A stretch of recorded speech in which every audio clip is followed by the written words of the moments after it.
Good morning, class. Today is October the 12th, and so this is the video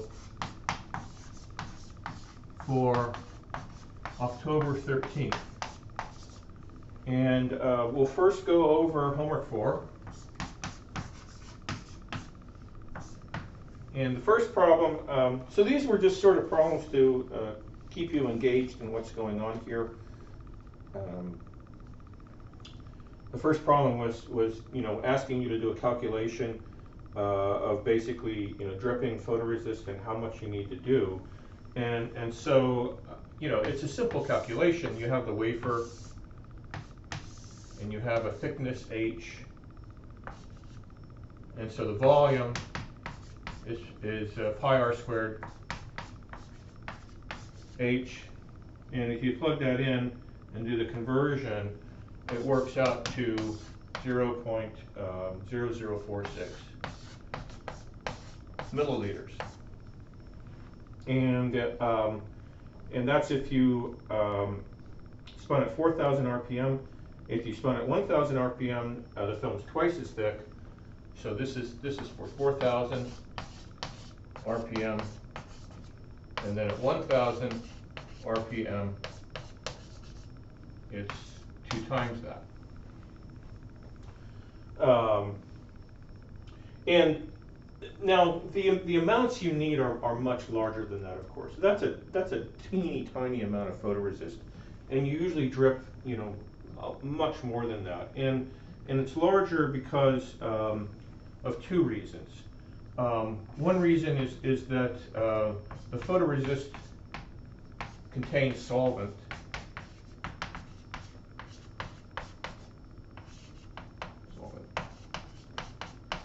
And so the liquid size is much greater than the dried film. And also you get an edge bead. And so it's mainly A, but B also because of the edge bead. You have a larger amount required. So that was just to get you an idea of that. Number 2, projection lithography. We haven't asked any problems on projection lithography, and so I wanted to make sure you got the principle that we had went through, which is that the focus, right? And this is the depth of focus.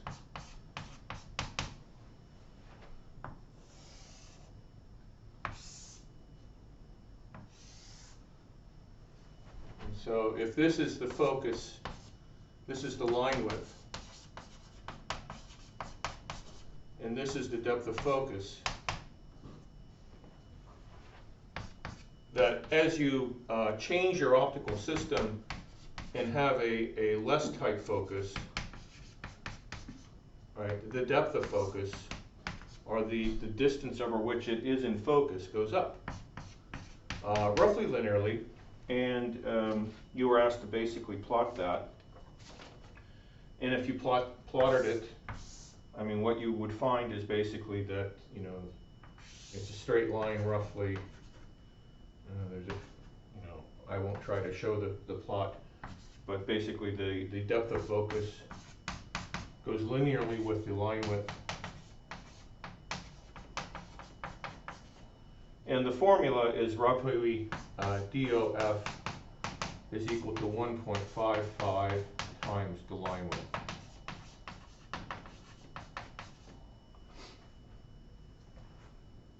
And you were asked to do a quick calculation of what the CTE, what the effective coefficient of thermal expansion is on this. And so for a 700 micron thick wafer and a CTE, or well, you have to look up to 10 degrees Celsius, and the CTE is 2.6 times 10 to the minus 6. Yes. 1 over centigrade. And so basically,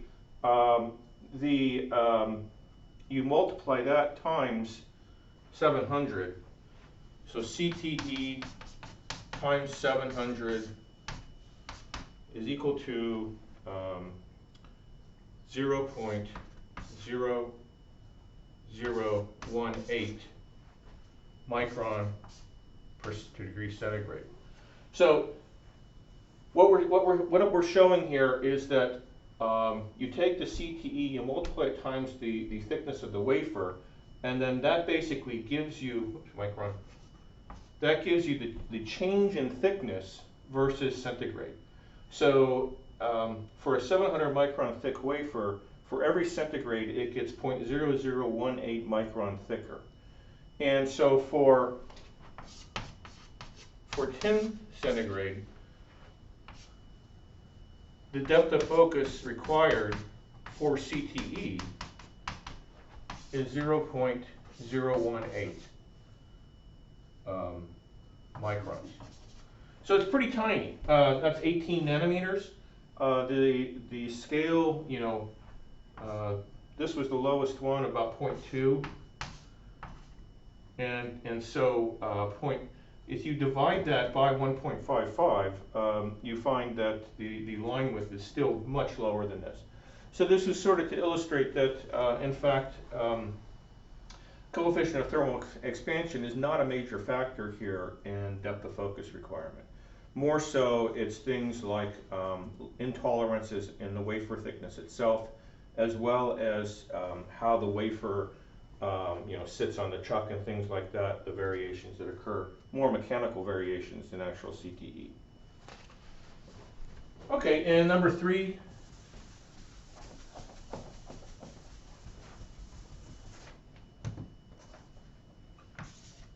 You were just asked to do the calculation, and so basically you take this cube, the lattice cube, and the 1-1-1 plane is connecting that diagonal with that vertex. And so the way you do this is you note that if you go along that line, so if this is the origin, and this is point A, and you plot it along that line towards A, the triangle would cross at the square root of 2, just from geometry. And so if you do that, then you get that this angle here is the arctangent, well, tangent of theta is equal to root 2, because it's the side opposite, or the side adjacent over the side opposite. And so theta is 54.7 degrees, which I hope you got right, because you can just look up in the book. But this is, you know, I wanted you to show your work how you actually calculate that that's the angle. And so when you etch, I mean, by the laws of geometry, then that's at that angle too. And you know, the fact that it's 54.7 degrees is not helpful in a lot of situations, but it is what it is, and you can use that then to design, you know, for example, mechanical structures to hold optical fibers and things like that. All right, so that's all I was going to do on homework 4.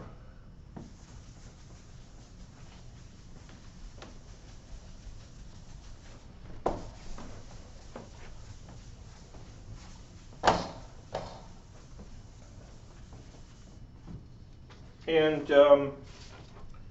this week is oxidation week.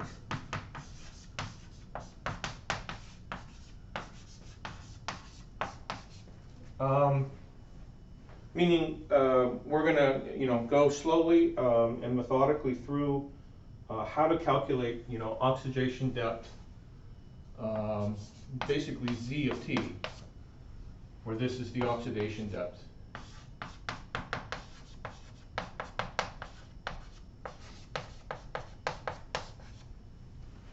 Now, I want to just preface this, which I'll make an announcement. Homework 5,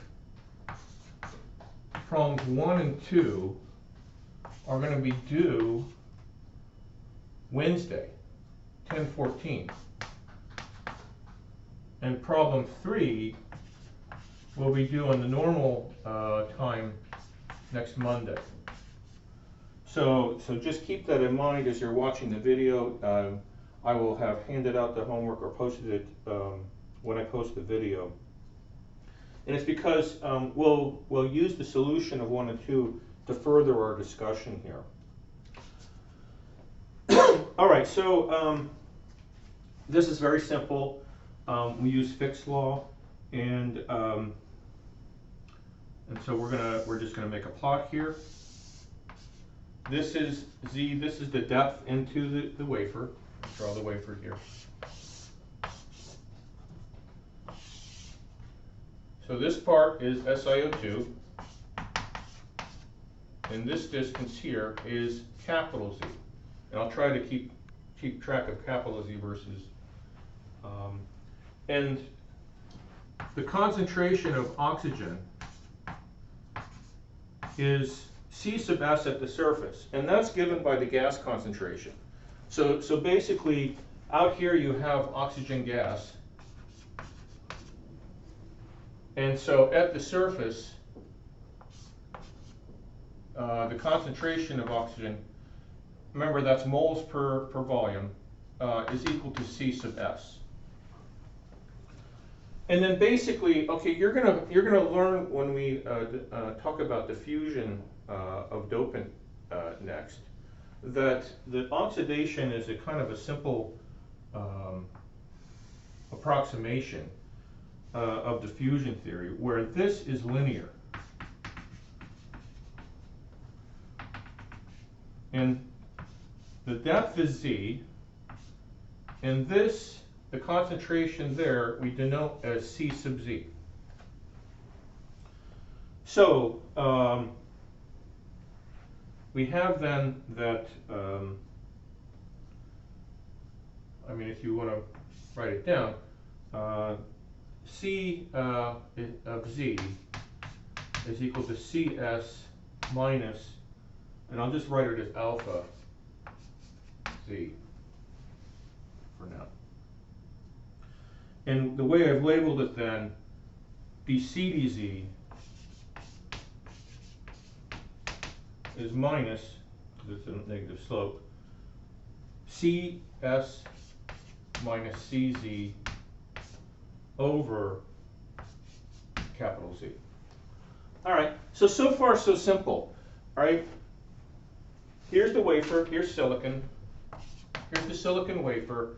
You expose it to oxygen gas at an elevated temperature. The oxygen moves into the wafer and undergoes the reaction. Si plus O2 goes to SiO2. Pardon me. And importantly, we want to understand what this slope is.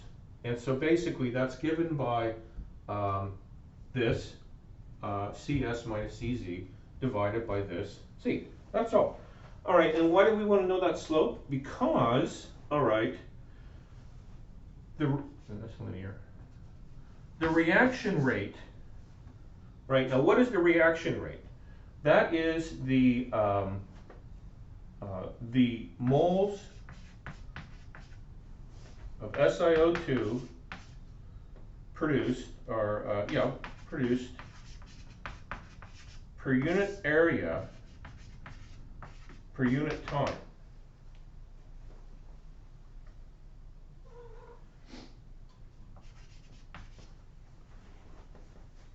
All right, that's the rate of the reaction occurring. And of course you see that that's equal to the flux of O2.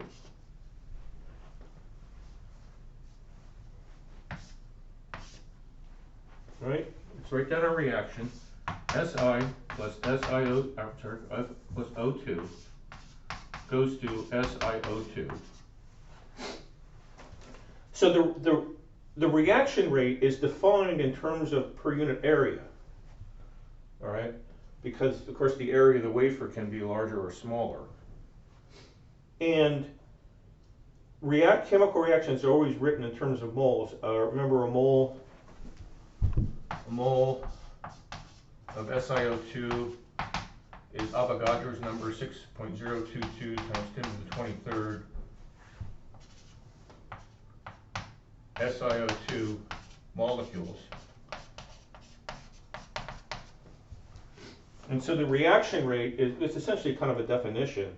That's the moles of SiO2 produced per unit area per unit time, and that's equal to the flux of O2. Now, why is that true? Because there's one O2 molecule per SiO2 molecule produced.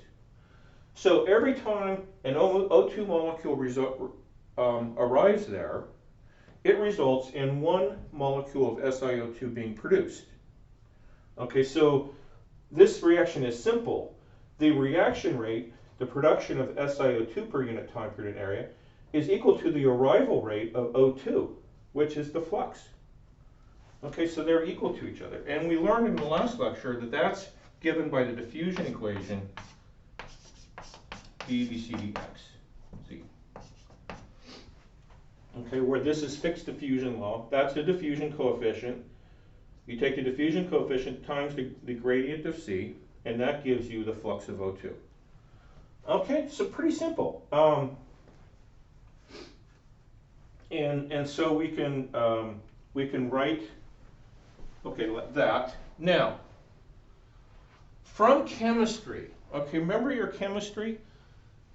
The reaction rate is also equal to this K, this constant. This is the reaction rate constant, times, and then remember you always wrote it this way. You take SI times O2.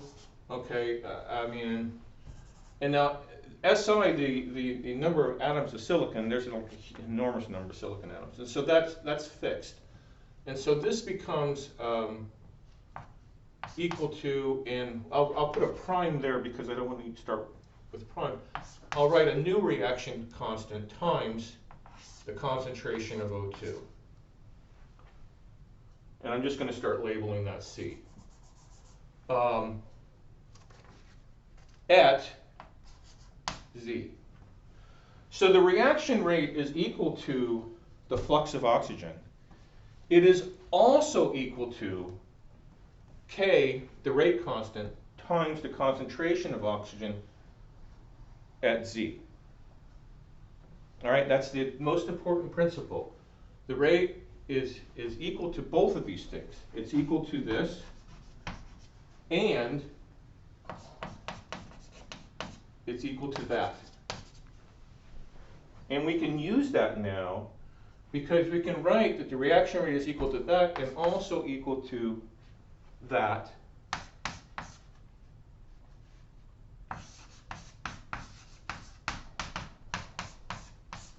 And we calculated that because it's a straight line. Minus sign goes away. CS minus CZ over capital Z.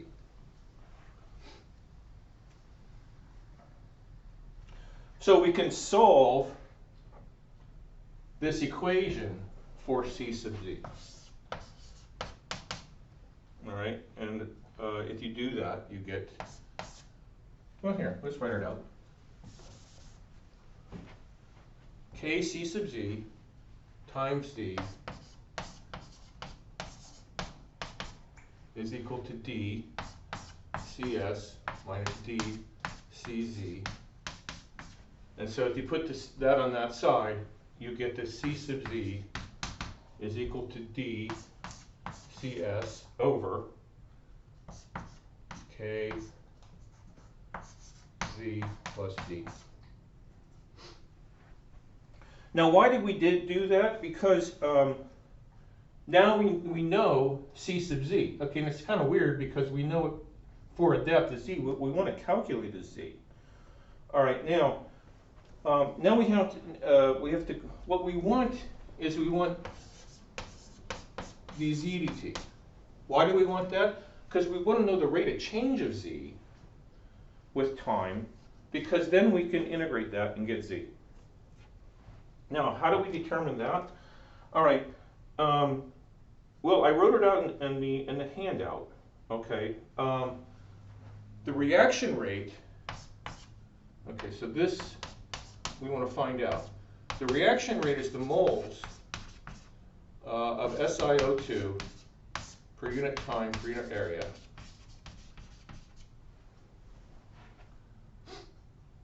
So dz dt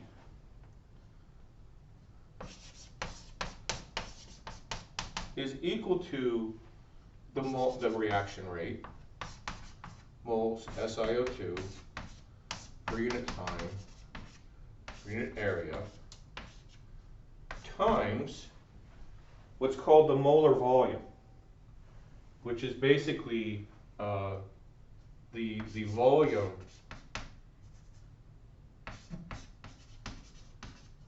of a mole of SiO2.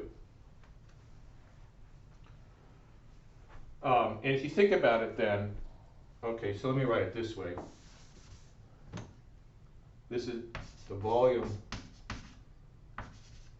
per mole SiO2. All right, so I take the reaction rate R, the moles of SiO2 per unit time per unit area, and I multiply that times the volume per mole. Moles cancel, and I get volume per unit area, which is distance over time.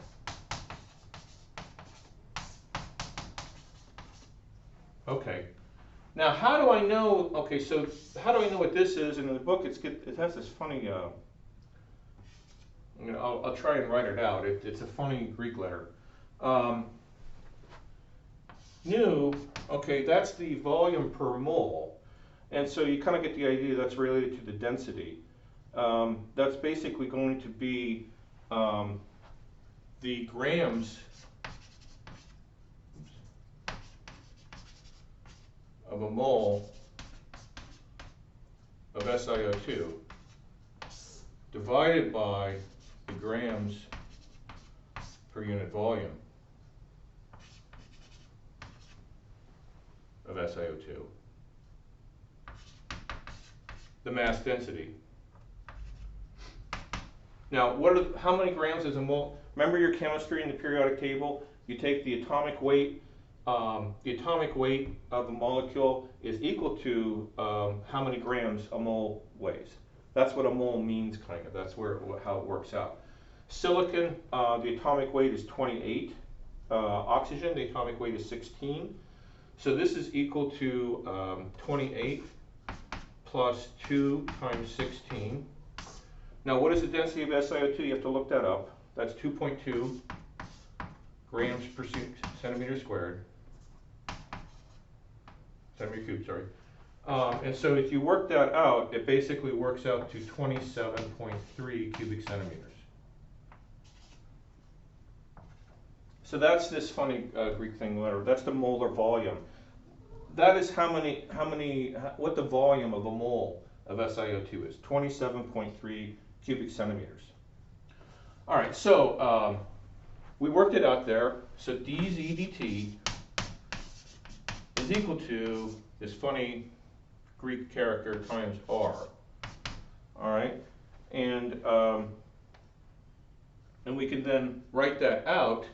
You can do it either one of two ways. I mean, we're going to use this one, the reaction rate here. So that's, oops, that's, I'm trying to draw this letter, this Greek letter, times K times Cz, okay? The molar volume, dz dt is the molar volume, how much of the volume of a mole, times the reaction rate, which we can write as Kc sub z. You could also, use the reaction rate equal to the flux, but either way. And we know what Cc is, and so we can just plug that in. Kcs over Kz plus d.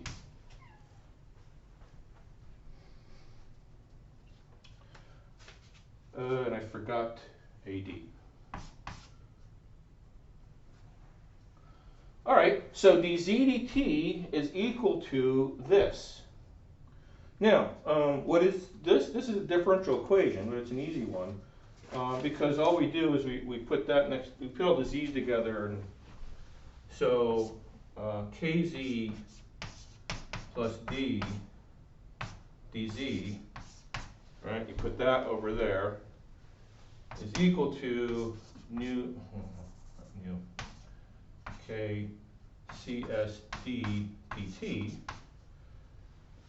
and then you integrate both sides.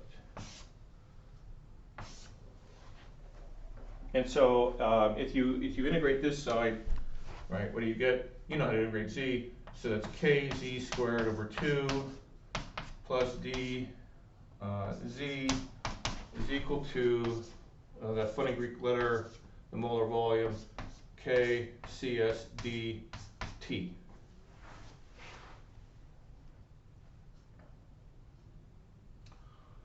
Okay, and so you basically have z as a function of t, and if you solve this then, okay, how do you do it? Well, you turn it into a quadratic equation.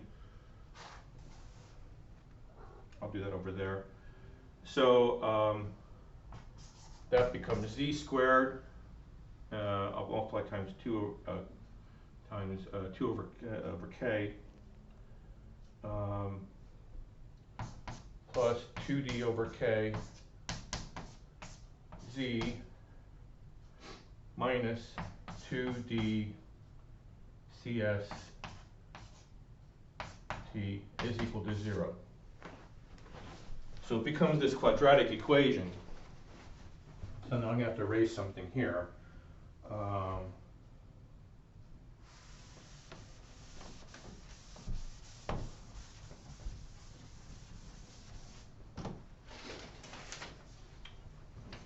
And you know how to solve a differential equation, you know, minus b squared, or, you know, that stuff. And so z is equal to, z of t is equal to minus d over k plus the square root of d over k squared plus 2 molar volume d cs t.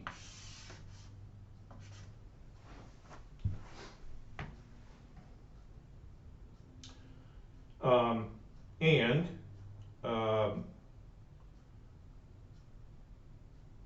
if we define, okay, and we can rewrite that as z naught. Now there's no plus or minus because z has to be positive.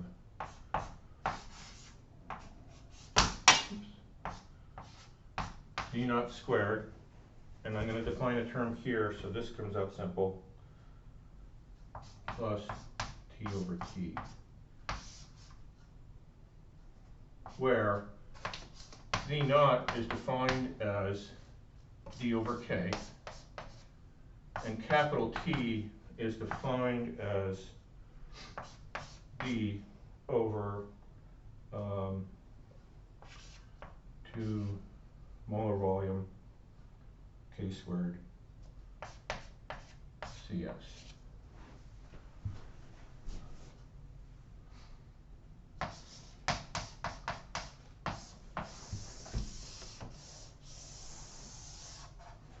Okay, so we have done what we tried, what we set out to do. We have calculated what z of t is, the depth per unit time. Sorry, that's a negative.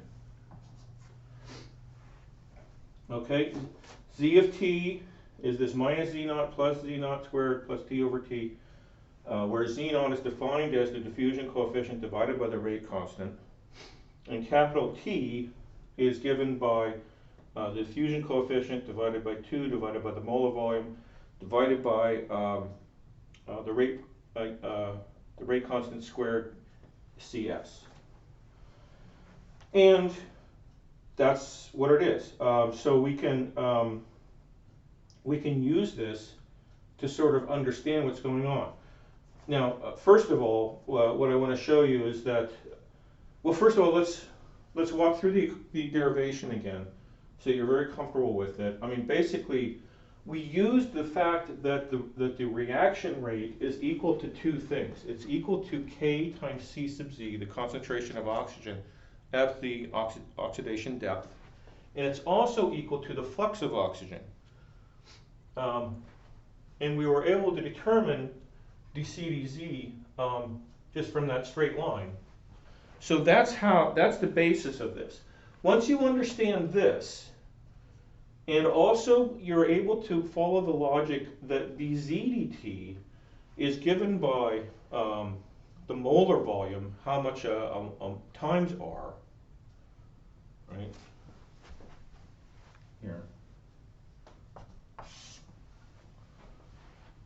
And you're able to calculate what a mole, what the volume of a mole of SiO2 is, then you get this equation.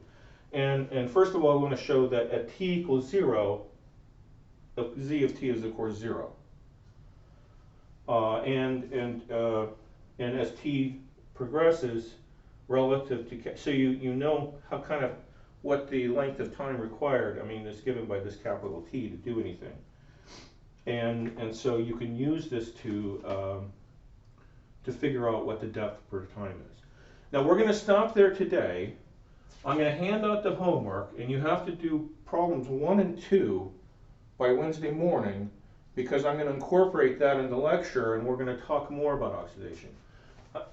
This is the most difficult derivation part of the course.